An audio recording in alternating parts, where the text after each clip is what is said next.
Un jeu sérieux. Un jeu sérieux. Soyons sérieux. D'après la définition, un jeu sérieux, c'est lorsque nous jouons et lorsque nous travaillons en même temps. Nous apprenons des choses en jouant. Pourquoi pas? Je pense que sur ce principe, nous pouvons être tous d'accord. Mais concrètement, comment ça se passe? Imaginons qu'ensemble, nous réfléchissons et nous décidons de créer un jeu vidéo sérieux portant sur l'éducation à l'alimentation. Et ça, c'est pas de la tarte. Mais vous allez me dire, il y a un pépin, l'alimentation et les fonctions de nutrition, c'est trop abstrait pour les élèves. Nous n'allons pas découper des animaux en morceaux ou montrer des images d'une sonde gastrique aux élèves, ça serait trop brutal et ça tournerait au vinaigre.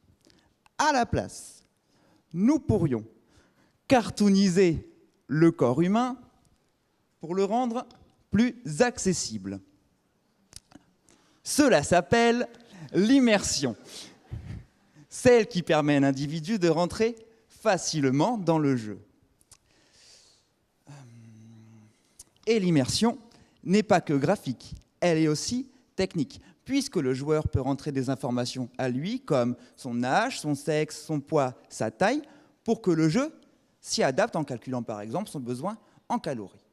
Admettons maintenant que par ce jeu, l'élève puisse composer des repas équilibrés ou répondre à des questions. Mais comment l'élève va-t-il apprendre? Eh bien, en lui proposant des scores et des statistiques pour chaque niveau. D'ailleurs, il est dit que l'erreur ou le feedback est bien plus accepté par l'élève lorsqu'elle provient de l'ordinateur que de l'enseignant. En effet, imaginons qu'un enseignant dise à un élève « Tu as choisi trop de protéines. Relis ta leçon. » Eh bien, l'élève va se braquer, ce qui n'est pas le cas lorsque l'ordinateur lui propose de recommencer le niveau. Mais vous allez me dire, les jeux sérieux, c'est du divertissement, nous n'allons pas en faire tout un fromage. Eh bien, je vous le dis, nous l'avons fait, et nous l'avons testé dans une classe de CM2. Tous les élèves qui jouaient étaient acteurs de leurs apprentissages. Ils avaient la pêche et recommençaient avec plaisir les niveaux, même lorsqu'ils n'y arrivaient pas.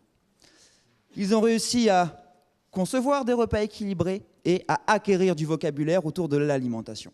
Nous avons vu une progression. Ils ont joué et, cerise sur le gâteau, ils ont appris, alors que les élèves qui étaient dans des ateliers classiques, avec des supports classiques, pédalaient dans la semoule.